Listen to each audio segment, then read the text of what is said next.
안녕하세요. 원리 확률 통계 이원우입니다.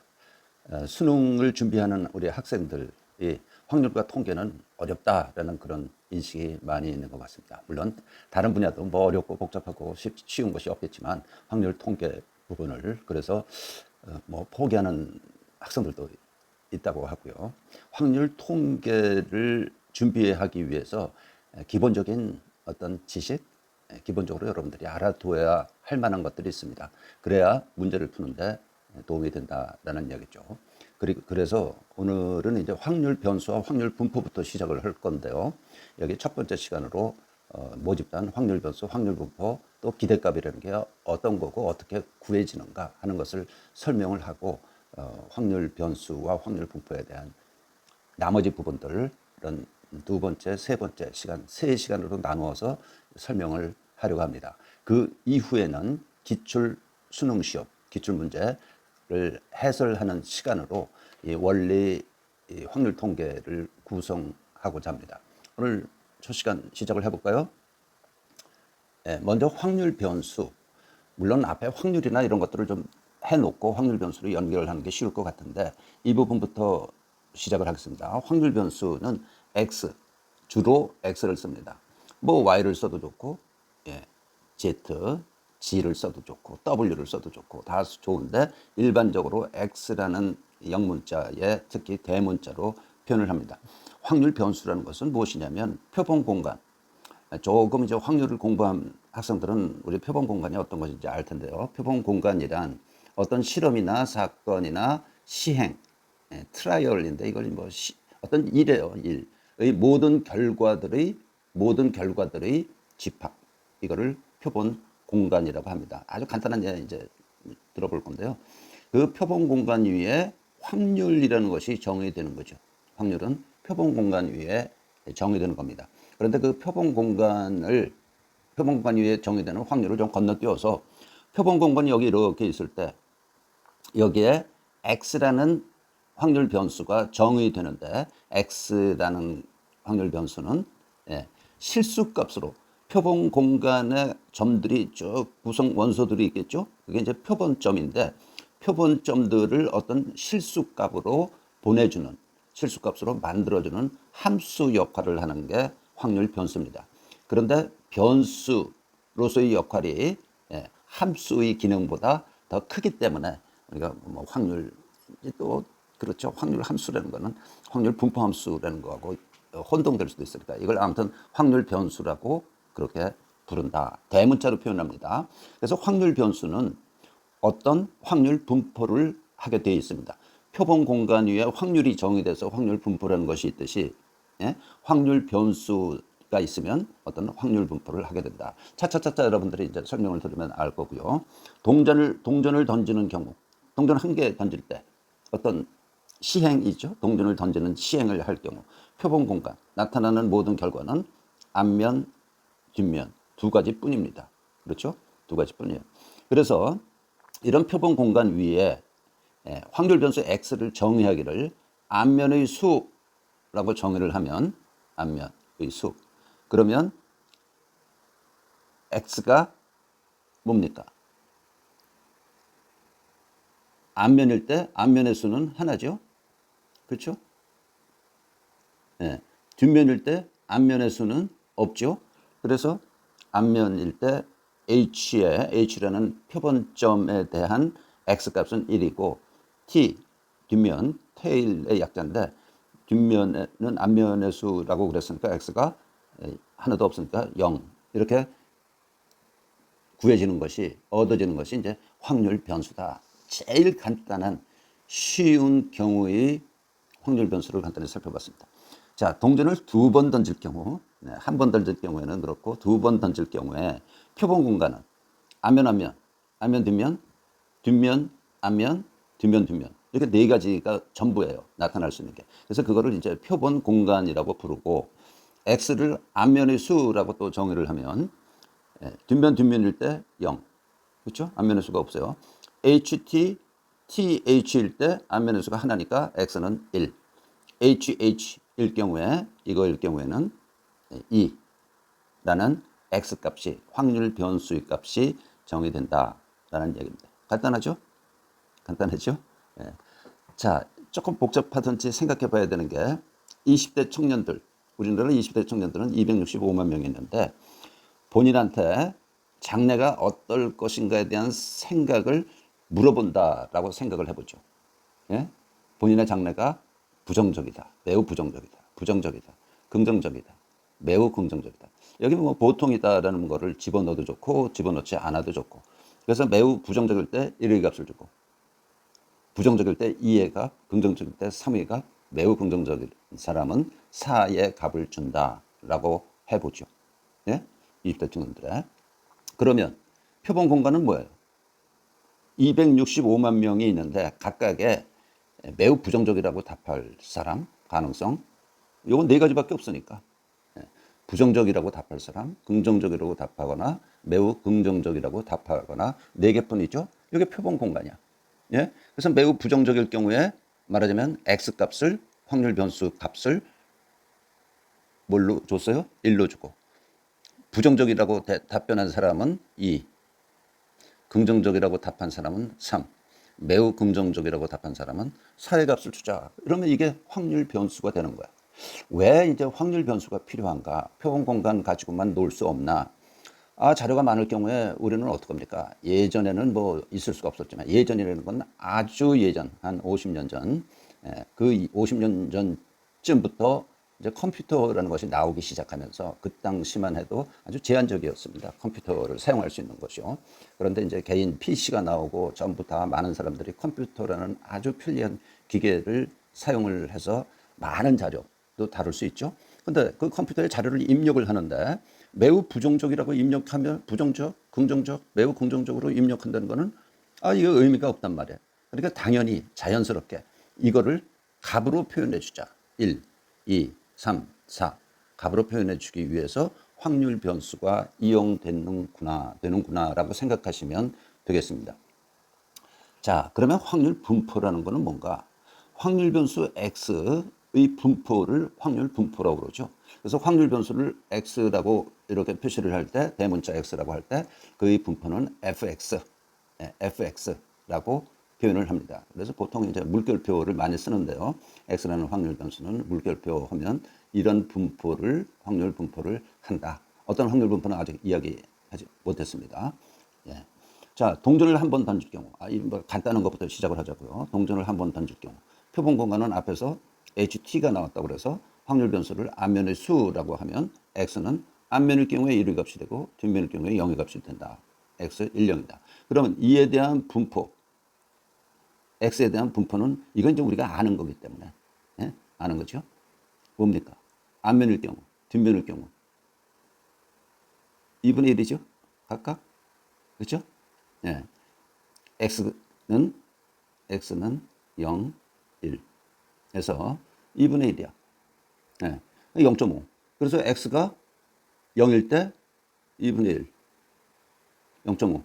x가 1일 때 2분의 1. 이게 가장 간단한 확률 분포야. 여기 뭐 점 찍은 거는 이제 높이 나타나느라고 점 찍은 거고요. 이렇게 막대기, 빨간 막대기 두 개 세워놓은 거. 이게 fx. 이 경우에 x의 fx다. 확률 분포다. 라는 이야기입니다. 우리가 이제 이 확률이나 통계학을 배울 때 기본적으로 변수는 대문자로 쓰고요. 그 변수가 갖는 어떤 값은 소문자로 씁니다. 소문자로. 이렇게 소문자로 써요. 이거를 이렇게 쓰면 사실 이건 틀린 표현이에요.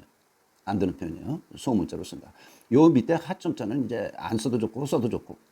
x라는 확률 변수, x라는 확률 변수에 x가 x일 때의 확률 분포를 나타내기 위해서 요게 하점자로 대문자 하점자를 쓴다. 그 얘기입니다. 당연히 이해하셨죠? 간단한 겁니다. 자, 앞에서처럼 동전을 두 번 던질 경우 표본 공간은 앞에서처럼 앞면 뒷면 뒷면 네 가지밖에 없어. 그렇죠? x를 앞면의 수라고 하면 tt일 때 x는 0, ht 또는 th일 때 x 값은 1. 앞면의 수니까. 앞면의 수가 하나니까. hh일 때 x의 값은 2. 예. 그러면 이때 fx는 어떻게 되나? fx는 어떻게 되나? 0일 때 확률은 얼마입니까? 아, 이건 간단하기 때문에 여러분들이 다 알고 있다라고 생각하고서 그냥 간단히 하는 겁니다. 이거죠? 뭐? 4분의 1. 여기 네 개가 똑같아. 나올 확률이. 예? 나올 확률이 똑같은데 똑같기 때문에 4분의 1, 4분의 1, 4분의 1, 4분의 1이야. 확률이. 자, x가 1일 때 ht이거나 th니까 이 높이 얼마야? 2분의 1. 요거는 2일 때 4분의 1. 그렇죠? 그래서 f 0일 때 4분의 1. f 1일 때 2분의 1. f 2일 때 4분의 1. 이렇게 된다는 이야기야. 예? 이게 확률 분포 시계예요. 확률 분포예요. 그래프죠, 이거는. 자, 하나의 주사위를 던질 때 주사위로 옮겨왔습니다. 주사위도 우리 주변에 있고 쉬운 얘기 때문에 이제 쉽게 이것들을 풀어나가는데 필요한 게 주사위야. 동전도 마찬가지고. 표본 공간과 확률 변수 x의 값이 같다. 표본 공간이 뭡니까? 표본 공간 S는 1, 2, 3, 4, 5, 6이죠? 예. 눈금, 나타나는 눈금의 번호. 그러면 X는 뭐겠어요? 눈금의 값, 번호, 값. 그러면 X도 마찬가지로 1, 2, 3, 4, 5를 갖는다. 라는 이야기야. 그러면 분포는요? X. 1일 때, 2일 때, 3일 때, 4일 때, 5일 때, 6일 때가 있고, 6분의 1, 6분의 1, 6분의 1, 6분의 1, 6분의 1, 6분의 1. 이게 확률 분포다. X의 이 경우의 하나의 주사를 던질 때의 이 확률 분포. X는 눈금의 값, 눈금의 값이라고 했을 때 이것이 확률 분포가 된다. 뭐 간단하죠? 다른 예를 들어볼게요. 조금 복잡해졌습니다. 전철을 기다리는 시간. 우리들이 전철을 타려고 전철역에 나가면 이제 기다리는 시간이 있어. 그거를 X라고 하자 이 말이야. 예? X. 그런데 전철은 기다리지 않고 탈 수가 있어. 0. 1초 기다리고 탈 수가 있어. 2초 기다리고 탈 수가 있어. 120초. 2분이죠. 2분. 2분 안에는 반드시 와요. 열차가. 그러니까 2분 이상 기다리지는 않는다고. 그러면 X가 0에서 120초. 단위는 초라고 하고, 예. 똑같죠? 그러니까 0초일 수도 있고, 0.1초일 수도 있고, 0.11초일 수도 있고, 30초일 수도 있고, 30초 2일 수도 있고, 30초 2, 3일 수도 있고, 예? 0과 x 사이에 어떤 값일 수도 있어요. 그래서 fx는 이렇게 표시됩니다. 이렇게 표시돼. 이게 fx. 이걸 균등 분포라고 합니다. 균등 분포. 뭐 어려운 거는 전혀 없죠. 그러면 이거야말로 fx는 뭡니까? 높이가. 예? 높이가 뭘까요? 120분의 1이야. 요 전체 요 분포의 면적이 1이 돼야 되기 때문에 x는 0에서 120. 이해됐습니까? 면적이 1이 돼야 되기 때문에 120분의 1이다라는 이야기고요. 요거는 이제 지금 분포를 소개하는 과정에서 미리 나온 이야기고 나중에 또 설명이 될 겁니다. 나중에 설명이 될 테니까 걱정하지 마시고요. 그러나 그렇겠구나, 당연하구나 하고 넘어가면 되는 거지. 이게 연속적이고 연속적인 변수야. 연속적인 x. 여기 또 연속적인 다른 몇 가지 분포. 이건 아주 예쁜 모양의 이런 분포가 있을 수도 있고, 또 이렇게 좀 찌그러진 왜곡된 분포가 있을 수 있겠고, 여기 1100이라고 나타낸 거는 평균 값을 나타내는 거예요. 이것도 뭐 나중에 또 보면 됩니다. 또 저거 이외에도 뭐 자료들의 분포라는 건 뭐 이럴 수도 있어요. 어떤 거는 삼각형일 수도 있어요. 연속적인 변수에 대해서, 연속적인 확률 변수에 대한 연속형 확률 분포가 되겠죠. 그 중에 제일 중요하고 유명하고 몰라서는 안 되는 게 정기분포예요. 정기분포는 이런 거예요. 예. 이런 거예요. 이렇게 이거 비슷한 거야. 우선 좌우 대칭으로 이런 곡선을 가져요. 예? 뭐 잘 그리지는 못했지만 좌우 대칭입니다. 예, x. 그래서 평균이 있고 평균을 중심으로 대칭이야. 예, 이것도 이제 나중에 좀 더 구체적으로 제일 중요한 거니까 소위 시험에도 많이 나오는 거니까 철저하게 한번 볼 겁니다. 자, 우리 모집단이라는 게 있어요. 자, 모집단이라는 건 이제 표본 공간과 같은 개념인데, 예? 모집단. 어떤 우리가 관심의 대상이 되는 전체 집단에 있어서의 자료를 모집단 이렇게 부릅니다. 모집단. 예. 그래서 모집단에 있는 값들은 전국 고등학교 학생들의 용돈 씀씀이 X는 뭐가 되겠습니까? 고등학교 학생들. 한 7, 80만 명 되나요? 우리 70만 명이라고 그러죠. 70만 명. 전국 고등학교 학생 70만 명. 그러면 70만 개의 용돈액들이 있을 거 아니에요? 그거 같은 값일 수도 있고, 뭐 어떤 사람은 많이 쓰는 사람도 있고, 큰 값일 수도 있고, 적게 쓰는 사람일 수도 있고, 70만 개의 X 값이 있다는 거야. 그게 모집단이야. 그러니까 모집단 안에 있는 값들은 우리가 모르는 값들이죠. 그래서 그걸 확률 변수 X라고 이제 표현하자라는 그런 이야기입니다. 그래서 모집단 나오면 무조건 모집단은 X입니다. 확률 변수야. 그리고 모집단의 값들은 어떤 값들인지 모르는 값들이야. 예? 예. 설명됐죠? 그래서 모집단을 확률 변수 X라고 표현하자. X는 자료의 형태에 따라, 우리 조금 아까 살펴봤던 대로 자료의 형태에 따라 크게 이산형 확률 변수와 연속형 확률 변수로 나누어집니다. 이게 비교적 간단한 이야기인데요. 너무 뭐 복잡하게 생각 안 하나요? 예. 확률 변수 X가 손가락으로라고 앞에 토를 달았는데 셀 수 있는 값들만을 가질 경우 이산형이라고 그래요. 예? 카운트할 수 있는 거. 그러니까 손가락으로 셀 수 있는 거. 그럴 때 이산형이라고 하고 그 이외의 나머지 경우는 전부 연속형이라고 하자.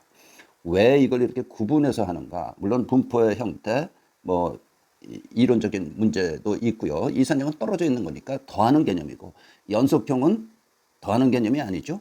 네, 더하는 개념이 아니기 때문에 이제 뭐 이를테면 적분을 한다든지 뭐 좀 복잡한 얘기가 되는데 그렇기 때문에 이제 이산형과 연속형으로 나누게 됩니다.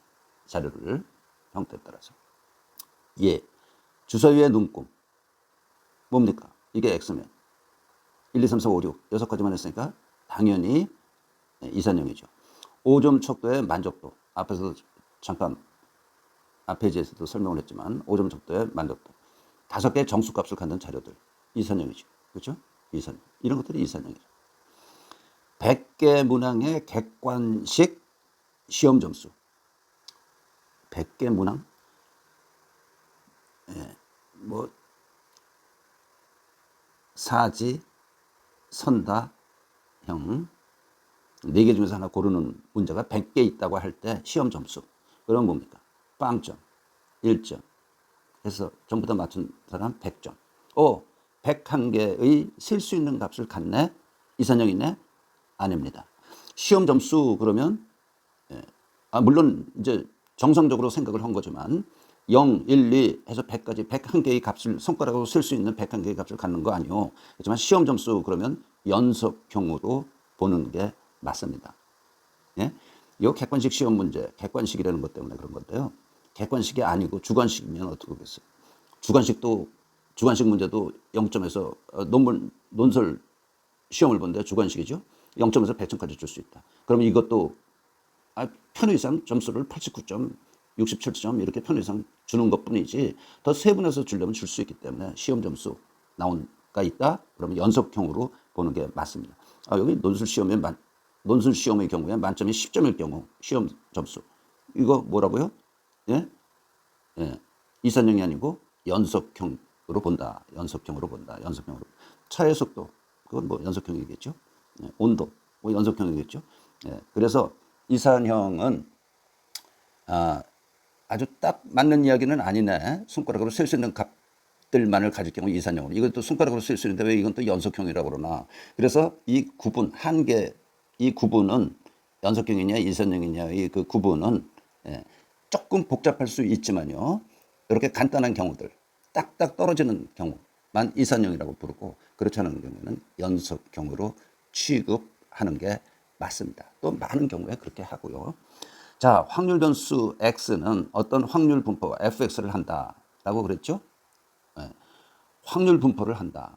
또는 fx의 확률 분포를 갖는다라고 한다. 표현한단 말이에요. 그럼 확률 분포라는 건 뭔가? fx는 다음 두 개의 조건을 만족해야 돼. fx는 모든 x에 대해서 항상 0보다 크거나 같아야 되고, 물론 당연히 1보다 작아야죠. 예? 1보다 작아야 돼. fx가. 이산형의 경우, 이것 때문에 이제 이산형이냐 연속형이냐를 나누는 건데, 예. fx 값을 전부 다 합하면, 모든 x에 대해서 합하면 1.0이 돼야 되고, 연속형의 경우에는 적분을 해야 돼. 적분. 예, 적분을 해서 그 적분이라는 것은 여기서부터 여기까지의 면적을 이야기하거든요. 이 면적이 1이 돼야 된다. 연속형의 경우에는. 적분이라는 거는 여러분들이 이제 적분을 배우지 않은 학생들도 있을 텐데 면적을 구하는 건데 면적을 잘게 썰어서 아주 잘게 아주 이 폭이 잘게 리밋은 모르죠. 리밋 0으로 보내면서 합하는 게 적분이에요. 뭐 리밋 몰라도 좋고 아무튼 면적을 잘게 썰어서 합하는 개념이 적분이구나. 어떻게 할 줄은 몰라도 그런 개념은 가지고 있으면 좋겠어요. 예? 적분이라는 것은 면적을 구하는 건데 그 면적을 해당 면적을 여기서부터 여기까지 요 면적을 구하는 건데 요거를 잘게 썰어서 잘게 쓴 면적들을 합한 거 그게 적분이라고 한다. 정도는 그래도 알고 넘어가는 게 좋지 않겠느냐. 연속형 확률 분포를 하나 여기 들어놨습니다. 연속형 확률 분포는 fx 18분의 x야. x는 0과 6 사이의 값을 갖고 여기서 여기까지. 예. 여기 18, 6 대신 x 대신 6을 넣으면 어떻게 됩니까? 3분의 1이죠. 이 높이가 3분의 1이죠. 왜냐하면 뭐라고 그랬어요? 이 면적이 1.0이 돼야 되기 때문에. 예. 6 곱하기 3분의 1 삼각형이니까 나누기 2 아니에요? 그래서 1이 돼야 돼. 이걸 적분을 이렇게 하면 1.0이 되는 겁니다. 그런데 여러분들한테 적분까지 하시오를 요구하지 않습니다. 그러나 이렇게 우리가 그냥 밑변 곱하기 높이 나누기 2 삼각형의 면적. 그거는 기본적으로 이제 어려서부터 알고 있는 개념이니까 적분을 이용하지 않더라도 이거는 알 수 있다는 거야. 아까 균등분포라는 걸 이야기하면서 높이가 120분의 1이 되는 이야기하고 똑같은 이야기입니다. 그것도 면적이. 이 두 개 조건을 만족해야 돼. 그런데 우리는 그래서 이산형만 주로 다룰 것이기 때문에 이 두 가지 포인트만 알고 있으면 됩니다. 두 가지 포인트. fx 값은 음수여서는 안 된다. 그리고 그것들을 전부 다 합하면 1이 돼야 된다. 1이 돼야 된다. 확률들을 합하면 1이 돼야 된다라는 이야기예요. 여기 뭐 멘트는 하나 달아놨네요. 모집단이 어떤 확률 분포를 하는지는 모르기 때문에 여기 있는 수많은 70만 개의 자료가 있는데 이것도 어떤 분포하는지 모르잖아요.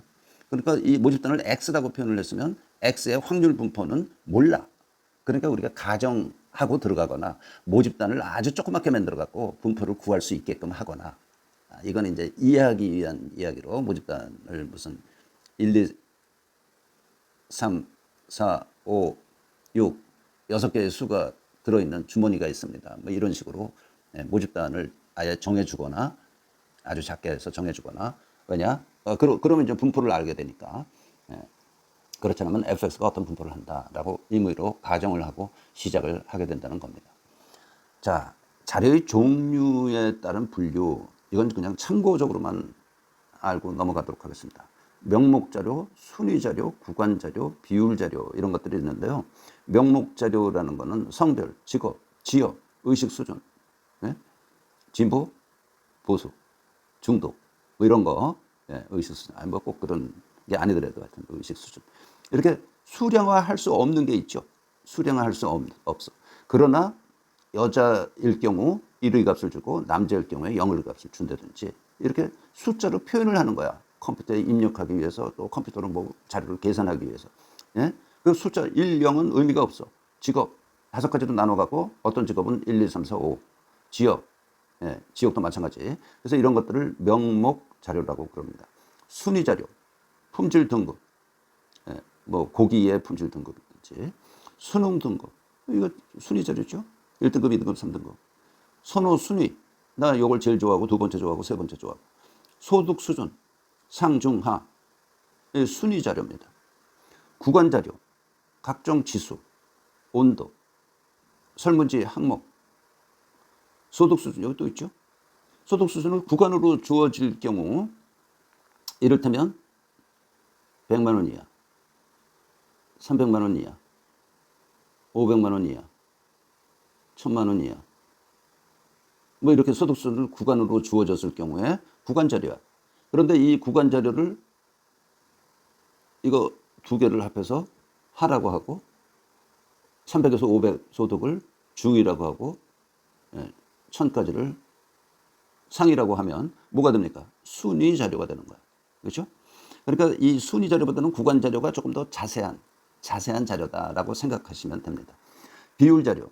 이거는 측정값, 그 값들의 연산이 계산 플러스 마이너스 뭐 나누기 빼기, 나누기 곱하기 이런 것들이 가능한 우리 일반적으로 다루는 그냥 수, 실수, 일반적인 실수. 이제 소득 이야기를 또 하면 소득을 귀하의 소득을 적으시오라고 그러면 적게 되죠. 그러나 민감한 거기 때문에 안 적어요.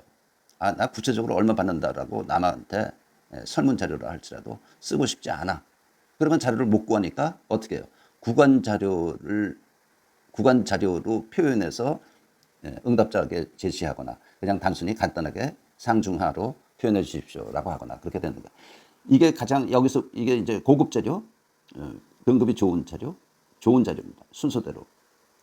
그렇죠?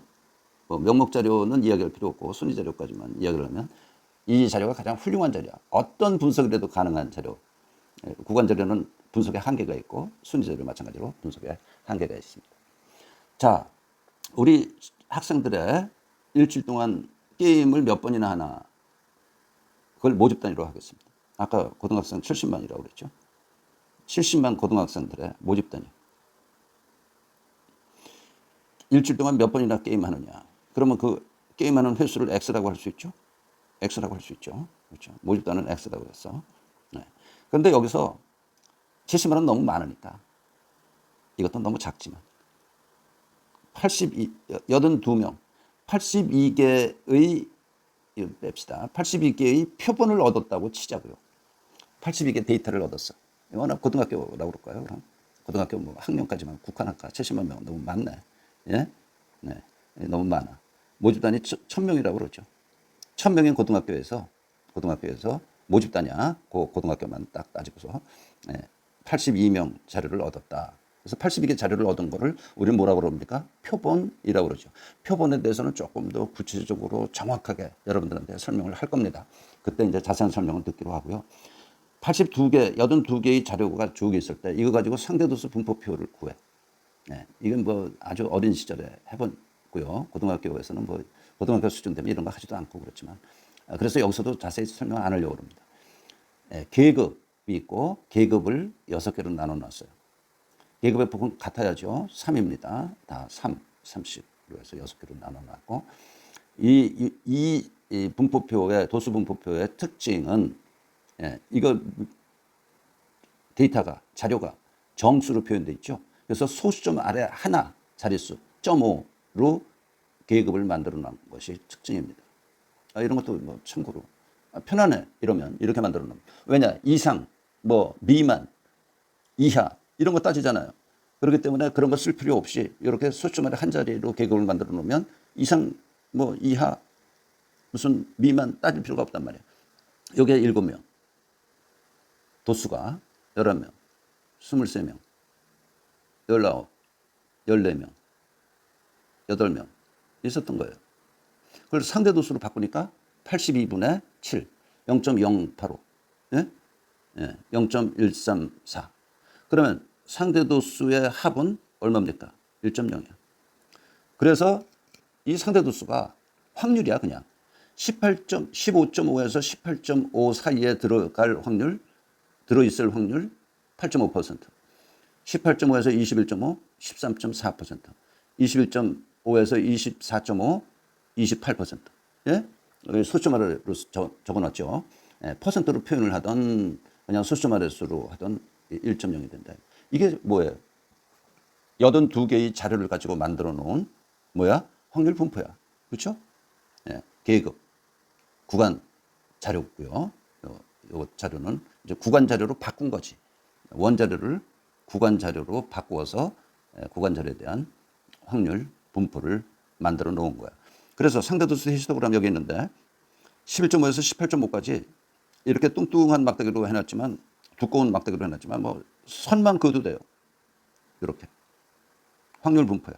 이게 확률 분포 도죠. 도.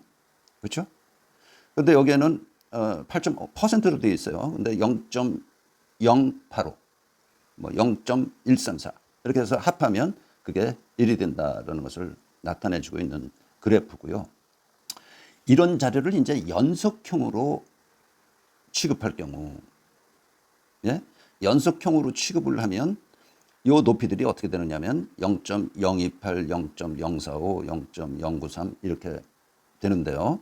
예, 그거는 밑변 곱하기 높이, 밑변 곱하기 높이, 이것들을 밑변 곱하기 높이 해갖고 전부 다 요 음영 처리된 부분의 합계가 1.0이 되게끔 만들어 놓은 겁니다. 연속형으로 취급할 수도 있어. 그러면 요렇게 요 선들을 부드럽게 가운데 쪽으로 연결을 해서 연결해서 부드러운 선으로 연결을 하면 연속형으로 표현된 확률 분포가 되는 거죠. 이 부분도 나중에 조금 더 설명을 할 생각입니다. 자, 기대값. 이 X로 표현을 하는데요. 이 기대값이요. 쉽지 않습니다. 쉬운 것 같으면서도 틀리기 쉽고, 훈련, 연습, 공부 많이 해야 이거 틀리지 않고 되거든요. 그래서 기대값이라는 개념을 우리 한번 생각해 보자는 게 여기 취지예요. 기대값. 돌림판이 있어. 뺑뺑이판 아십니까? 돌림판. 여기 찍으면 1,000원 주고 여기 찍으면 2,000원, 3,000원, 6,000원을 주는 뺑뺑이판이에요. 뺑뺑이판. 네. 그러면 이 뺑뺑이판에 얼마를 딸 수 있다고 기대할 수 있나라는 생각을 할 수 있죠. 얼마를 딸 수 있다고 기대합니까? 그 말은 평균적으로 얼마를 따게 되는가 같은 말이야. 평균의 개념이 여기 들어가는 거야. 그렇죠? 얼마를 딸 수 있다고 기대하는가의 평균의 개념으로 바꿔 할 수가 있어요. 그러면 이제 얼마를 딸 수 있다고 우리 생각할 수 있나, 기대할 수 있나? X 확률 변수 S를 딸 수 있는 금액이라고 하자고. 예? 딸 수 있는 금액이야. X가. 그러면 X는 1,000원 따거나 2,000원 따거나 3,000원 따거나 6,000원 따는 것 중에 한 값을 갖게 되는 거죠. X라는 확률 변수는. 각 값을 가질 확률은 요 각 값들에 대한 확률 분포는 2분의 1, 4분의 1, 6분의 1, 12분의 1이야. 360도분의 180도 해서 2분의 1이고 요거 90도, 요거 60도, 요게 30도입니다. 요게 30도야. 그래서 확률은 이렇게 돼요. 그러면 어떻게 해요? 기대값을 무슨 EX로 표시하기도 전에 기대값이라는 개념만 그냥 수학적인 머리 조금 있으면 1,000원 딸 확률 2분의 1. 1,000원에다가 2분의 1 곱하고 2,000원 딸 확률 4분의 1. 2,000원에다가 4분의 1 곱하고 3,000원 딸 확률 6분의 1 곱하고 6,000원 확률 12분의 1 곱해서 합하면 2,000원이야. 예? 그래서 요거를 딸 수 있는 금액 X라는 확률 변수의 기대값이라고 불러도 되죠. 그렇죠? 이 돌림판으로부터 딸 수 있는 기대 금액 X의 기대값 이 X는 얼마? 2,000이라고 표현하자는 거야. 이 X. 예. 그렇죠? 아시겠죠? 기대값. 이런 쉬운 예, 아주 간단한 예를 가지고 생각을 해두면, 기대값을 이해해 두면, 이제 뭐 공식 같은 기대값의 공식을 이용하지 않더라도, 또는 틀리지 않을 겁니다. 자, 오늘 여기까지 하겠습니다.